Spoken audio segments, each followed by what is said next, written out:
Lots of discussion being had regarding whether or not Hammond should be QB1. My answer on that, absolutely not. If Morton is healthy and ready to go. Not to take away at all from what Will Hammond did last week. He looked really, really good. However, the story of the game to me was that Texas Tech's defense outlasted the Utah defense. In a low scoring game like what we had last Saturday, it really comes down to whose defense blinks first. And this game was won, in my opinion, because Texas Tech's depth allowed the defense to stay fresh despite the elevation, despite how long and how often they were on the field. When it was all said and done, you wore down the Utah defense and outlasted them. Now, don't take that to mean that I'm taking anything away from Hammond's performance. He was incredible. He executed Mac Leftwich's offense to perfection. Questions I would have though, if we're having the conversation about whether or not Hammond has earned a starting role here, the questions I would have would be how much of that performance was Utah's defense wearing down in the fourth quarter, and also how much of it was Utah having very minimal prep for Will Hammond.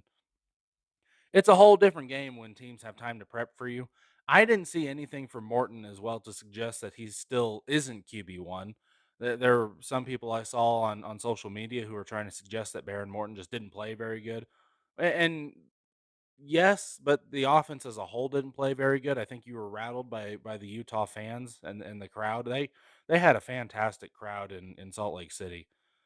I think a lot had to do with your offensive line and how many pre-snap penalties there were. But from Baron Morton himself, I didn't see anything in the game. I thought he played fine right until he took that first hit to the head. He looked clearly concussed after the first hit, not the same, struggling to see down the field. This isn't a Baron Morton issue. This was an injury issue. This was he may have a concussion kind of an issue. You could tell the sunlight was really getting to him. He was blinking really hard. But again, I before that and up until that moment, I saw absolutely no reason to think that Baron Morton wasn't going to be able to win this game. We are blessed with two great quarterbacks, and Will Hammond is clearly the quarterback of the future. I believe though he could benefit from another year behind Baron Morton.